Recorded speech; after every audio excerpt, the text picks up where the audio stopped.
దేవుని దయ వల్ల ఈరోజు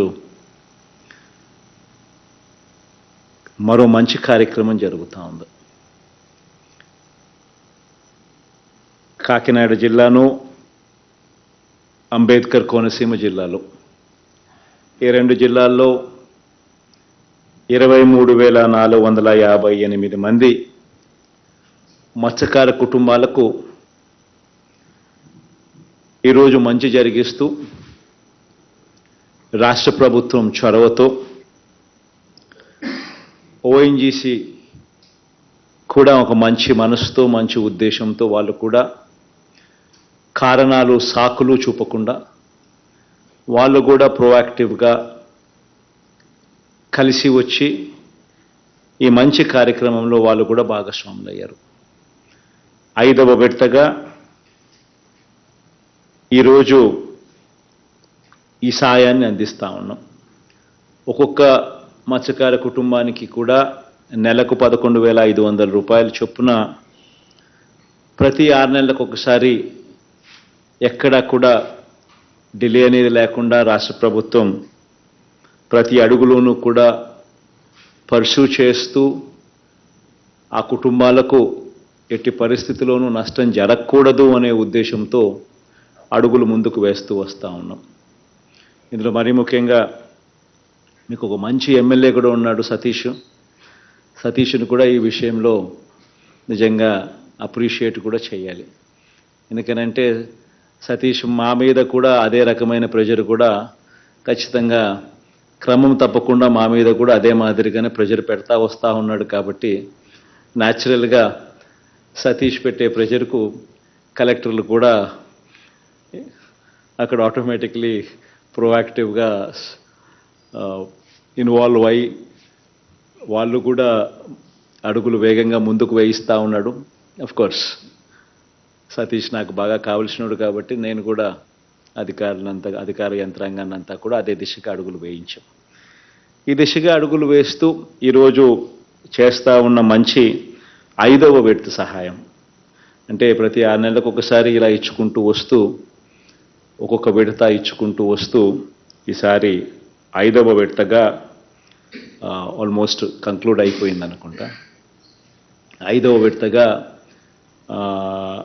161,86,00,000 అంటే 162 కోట్లు ఈరోజు ఈ 23,458 మంది మత్స్యకార కుటుంబాలకు మంచి జరిగిస్తూ డిపాజిట్ ఈ కార్యక్రమం అయిపోయిన వెంటనే నేరుగా వారి ఖాతాల్లోకి ఈ డబ్బు జమ అయ్యేట్టుగా బటన్ నొక్కబోతా ఉన్నాం. ఇన్ఫ్యాక్ట్ ఇప్పటి వరకు 647 కోట్ల రూపాయలు ఈ 5 విడతల్లో కలిపి ఇచ్చినట్టు అవుతా ఉంది. ఈ కుటుంబాలకు అందరికీ కూడా అంబేద్కర్ కోనసీమ జిల్లాలో 16,408 కుటుంబాలు, కాకినాడ జిల్లాలో మరో 7,050 కుటుంబాలు, వీళ్ళందరికీ కూడా ఉపాధి కోల్పోయిన వీళ్ళందరికీ కూడా మంచి జరిగిస్తూ ఈ కార్యక్రమం వేగంగా అడుగులు ముందుకు పడతా ఉంది. మనం అధికారంలోకి రాక మునుపు ఇదే రకమైన సిచ్యువేషను జిఎస్పిసి వాళ్ళు అప్పట్లో క్రియేట్ చేశారు. 2012కి సంబంధించిన పరిస్థితిలో ఒక 78 కోట్ల రూపాయలు వాళ్ళకు రావాల్సిందే, ఇదే రకంగా నష్టపరిహారం వాళ్ళకు రావాల్సిందే. 16,554 కుటుంబాలకు రావాల్సినది రాని పరిస్థితిలో ఉన్నప్పుడు గత ప్రభుత్వం చంద్రబాబు నాయుడు గారి ప్రభుత్వంలో ఇదే రకమైన పరిస్థితి ఉన్నా కూడా కనీసం పట్టించుకునే పరిస్థితి లేదు, అడిగే పరిస్థితి లేదు, ఇచ్చే పరిస్థితి కూడా లేని పరిస్థితి. అలాంటిది దేవుడి దయతో మనం అధికారంలోకి వచ్చిన మొదటి 6 నెలల్లోనే ఈ కార్యక్రమానికి మంచి జరిగిస్తూ మొట్టమొదటిగా మనమే రాష్ట్ర ప్రభుత్వం నుంచి ఆ 78 కోట్ల రూపాయలు మనమే రిలీజ్ చేసి ఆ 16,554 కుటుంబాలకు మంచి జరిగిస్తూ వారి కుటుంబ అవసరాలను మన అవసరాల కింద దానిని భావించి ఆ కుటుంబాలకు తోడుగా ఉండే గొప్ప అడుగులు పడ్డాయి. ఆ రోజు ఆ 78 కోట్ల రూపాయలు రాష్ట్ర ప్రభుత్వం వెంటనే రిలీజ్ చేసేసింది. దాని తర్వాత జిఎస్పిసి, ఆ తర్వాత ఓఎన్జీసీ టేక్ ఓవర్ చేసిన సంస్థ ఆ తర్వాత ఓఎన్జీసీతో కేంద్ర ప్రభుత్వంతో రాష్ట్ర ప్రభుత్వం పలు దఫాలు మళ్ళీ వీటికి సంబంధించిన అంశాల మీద పర్సూ చేసి ఆ తర్వాత వాళ్ళని ఒప్పించి ఆ తర్వాత మళ్ళీ రాష్ట్ర ప్రభుత్వానికి మళ్ళీ ఎప్పుడో వాళ్ళు మళ్ళీ ఏదో 2 ఏళ్ల తర్వాత 3 ఏళ్ల తర్వాత మళ్ళీ రాష్ట్ర ప్రభుత్వానికి డబ్బులు వచ్చినాయి. కానీ ఈ లోపల మంచి జరిగించాల్సిన కార్యక్రమం ఎక్కడా కూడా డిలే జరగకోకుండా మత్స్యకారులకు ఖచ్చితంగా ఏదైనా కూడా ఇటువంటి ఓఎన్జీసీ విషయంలో కానీ ఇటువంటి ఏ విషయంలో కూడా అడుగులు వేసి వాళ్ళ మత్స్యకారులకు తోడుగా ఉండే కార్యక్రమంలో సమస్య మాది, మేము రాష్ట్ర ప్రభుత్వం మీకు అన్ని రకాలుగా తోడుగా ఉంటుంది, మత్స్యకారులకు ఏ సమస్య వచ్చినా కూడా అండగా ఉంటుందన్న భరోసా కల్పించే విధంగా అడుగులు ఆ రోజు నుంచి పడ్డం మొదలుపెట్టి ఇన్ఫ్యాక్ట్ ఆ రకంగా ఎప్పుడూ కూడా చరిత్రలో ఎప్పుడూ కూడా జరగని విధంగా ఇంత ప్రాంప్ట్గా ఇంత వారి కోసం ఇంత తాపత్రయపడి అడుగులు వేయడం 1,07,000 కుటుంబాలకు మత్స్యకార కుటుంబాలకు ఈ 5 సంవత్సరాలలో వైఎస్ఆర్ మత్స్యకార భరోసాగా అందించిన సహాయం ఒక్కటే చూసుకుంటే కూడా 538 కోట్ల రూపాయలు ఉట్టి మత్స్యకార భరోసాగా అంటే ఏప్రిల్ 15th నుంచి జూన్ 15th మధ్య పీరియడ్లో మత్స్యకారులకు అండగా తోడుగా వాళ్ళు సముద్రపు వేటకు పోలేని పరిస్థితిలో ఉన్నప్పుడు వారికి మత్స్యకార భరోసా కింద తోడుగా ఉండే అడుగులు పడ్డాం.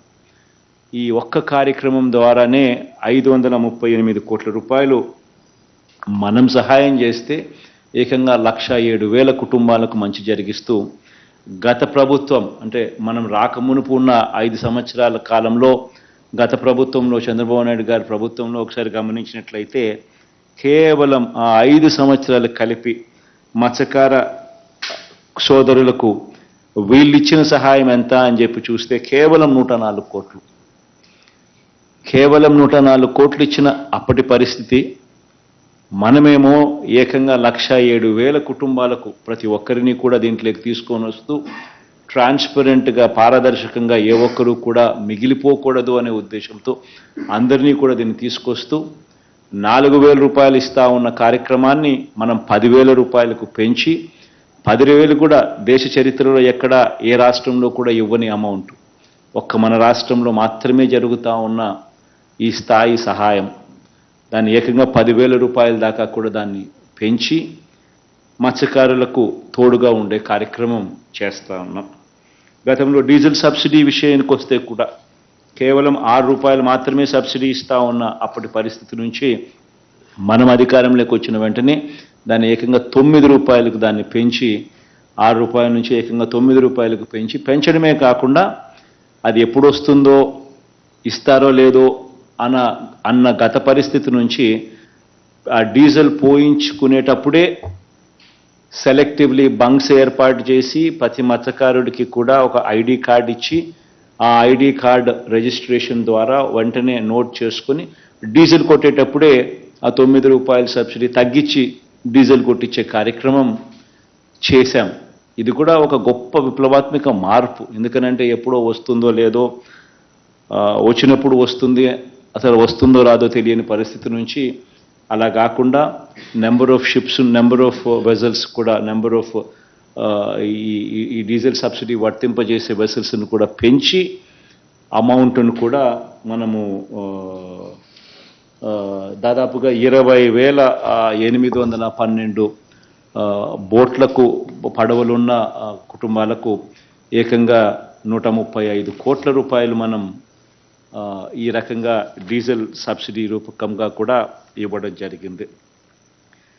వేటకు వెళ్ళి ఎవరైనా మత్స్యకారులు ఎవరైనా పొరపాటున ఏదైనా జరిగి ఏదైనా పాపం ఆ కుటుంబాలలో ఎవరైనా చనిపోతే గతంలో ఇచ్చే ఎక్స్గ్రేషియా కూడా ఎప్పుడు వస్తుందో తెలీదు, అసలు అందరికీ ఇది అవైలబుల్గా ఉంటుందా లేదా అన్నది కూడా తెలియని పరిస్థితి నుంచి ఈరోజు ఆ పరిస్థితిని మార్చి ఎక్స్గ్రేషియా ఏకంగా 10 లక్షల రూపాయలకు పెంచి ఏదైనా జరగరానిది జరిగితే ఆ కుటుంబానికి అండగా ఉండే కార్యక్రమంలో భాగంగా ఏకంగా 10 లక్షల రూపాయలకు దాన్ని పెంచి పెంచడమే కాకుండా ఇన్సిడెంట్ జరిగిన వెంటనే ఒక 5 లక్షల రూపాయలు వాళ్ళకు వెంటనే సహాయం అందేట్టుగా, ఆ తర్వాత మిగిలినది కూడా టైం బౌండ్ మేనర్లో వితిన్ 6 months, వితిన్ 6 నెలల్లోనే మిగతా డబ్బులు కూడా వాళ్ళందరికీ అందజేసే ఒక గొప్ప సాంప్రదాయం కూడా కొత్త ఒరవడికి కూడా తీసుకురావడం జరిగింది.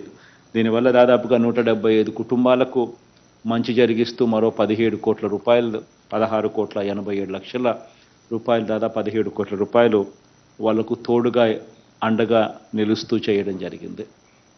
ఈ 3 కార్యక్రమాలు కాక ఈ జిఎస్పిసితో మొట్టమొదటిగా నష్టపోయిన 78 కోట్ల గురించి ఇంతకు ముందే నేను చెప్పా.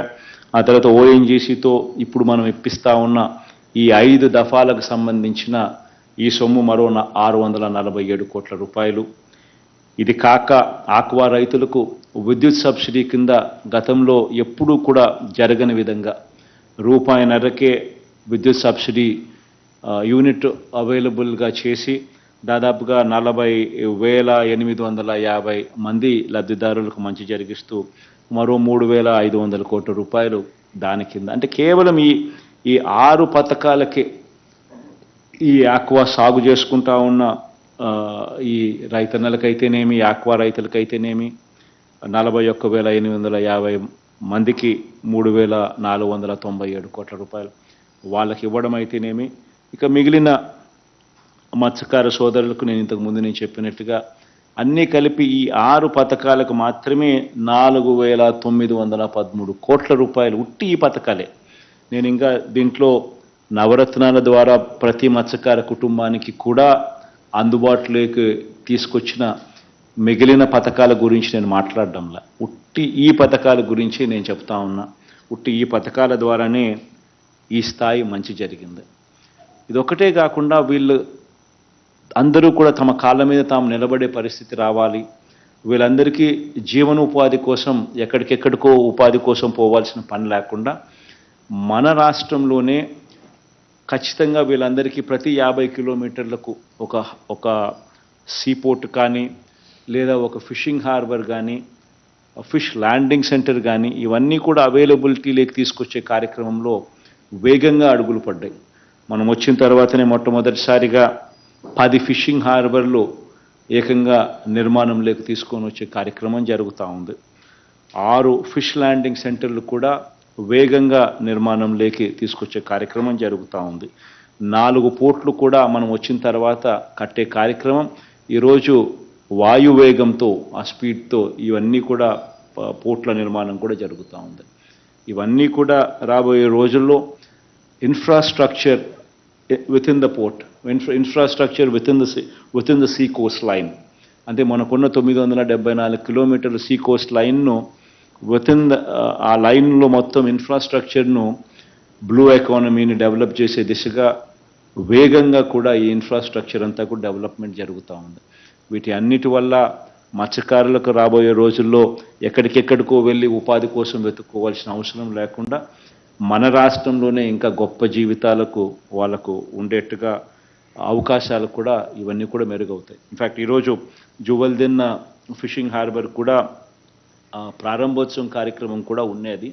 కానీ అది వీసీ ద్వారా చేస్తే ప్రజలకు అది కనిపించదు, అది అక్కడ జరిగిన డెవలప్మెంటు ప్రజలకు సరిగ్గా తెలుసుకునే అవకాశం రాదు, దీనివల్ల అవేర్నెస్ అనేది క్రియేట్ కాదు అనే ఉద్దేశంతో పర్సనల్గా నేనే పోయి అక్కడే ఉండి దాన్ని ఇనాగ్రేట్ చేసే కార్యక్రమం చేస్తే ఏ రకంగా ఫిషింగ్ హార్బర్ డెవలప్ అయ్యింది, ఏ రకంగా ఫిషింగ్ హార్బర్ వల్ల అక్కడ మత్స్యకారుల జీవితాలు ఏ రకంగా మారుతూ ఉన్నాయి, మారే అవకాశం ఏ రకంగా వచ్చింది, ఒక్కొక్క ఫిషింగ్ హార్బర్లో ఎన్నెన్ని బోట్లు అక్కడ వాళ్ళు నిల్వ చేసే పరిస్థితి వాళ్ళకు వస్తుంది, ఆ చుట్టుపక్కల ఆ ఇన్ఫ్రాస్ట్రక్చర్ అంతా కూడా కోల్డ్ స్టోరేజెస్ అయితేనేమి అవన్నీ కూడా ఏ రకంగా డెవలప్మెంట్ అయ్యాయి, ఏ రకంగా ఈ మత్స్యకారుల కుటుంబాలకు అందరికీ దీనివల్ల మంచి ఎలా జరుగుతుంది అన్న పబ్లిసిటీ అన్న తెలియాల్సిన విషయాలన్నీ కూడా తెలియకుండా పోతాయి వీడియో కాన్ఫరెన్స్ ద్వారా చేస్తే అని ఆ కార్యక్రమం ఒకటి కొంచెం పోస్ట్పోన్ చేసినాం. అది కూడా ఈరోజు ఉన్నది,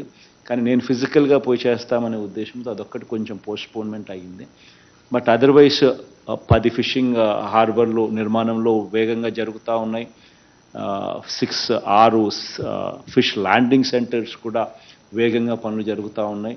4 పోర్ట్లు కూడా పనులు కూడా వేగంగా జరుగుతూ ఉన్నాయి. ఇవన్నీ కూడా రాబోయే రోజుల్లో దాదాపుగా ఈ 4 పోర్ట్లకు పెట్టుబడులు దాదాపుగా 16,000 కోట్ల రూపాయలు. ఫిష్ ల్యాండింగ్ సెంటర్లకు 10 ఫిషింగ్ హార్బర్లకు పెట్టుబడులు దాదాపుగా మరో 4,000 కోట్ల రూపాయలు. ఆ తర్వాత ఫిష్ ల్యాండింగ్ సెంటర్స్కు మరో 200 కోట్ల రూపాయలు దాదాపుగా దానికి సంబంధించిన పెట్టుబడి. అంటే దాదాపుగా 20,000 పైచిలుకు కోట్ల రూపాయలు ఈ సీ కోస్ట్లో ఇన్ఫ్రాస్ట్రక్చర్ బిల్డింగ్ మీద పెట్టుబడి పెడతా ఉన్నాం. ఇవన్నీ కూడా చాలా వేగంగా పనులు జరుగుతూ ఉన్నాయి. వీటి అన్నిటి వల్ల కూడా అత్యధికంగా కూడా మంచి జరిగేది, బాగుపడేది ఖచ్చితంగా ఎవరు అని అంటే మరీ ముఖ్యంగా ఫిషర్మెన్ కమ్యూనిటీ ఎక్కువగా బాగుపడే అవకాశాలు దీనివల్ల ఎక్కువగా ఉంటాయి. ఎందుకనంటే అంతా కూడా సీ కోస్ట్ డెవలప్మెంట్లో భాగంగా జరుగుతూ ఉన్నాయి. కాబట్టి వీటి అన్నిటి వల్ల మంచి జరగాలని చెప్పి మనసారా కూడా ఆశిస్తూ, దేవుడి దయ వల్ల ఇంకా మంచి చేసే అవకాశం కూడా ఇంకా రావాలి అని దేవుణ్ణి కూడా కోరుకుంటూ ఇక ఈ కార్యక్రమాన్ని ముందుకు అడుగులు వేయిస్తూ ఈ కార్యక్రమానికి బటన్ నొక్కే కార్యక్రమం చేస్తాం.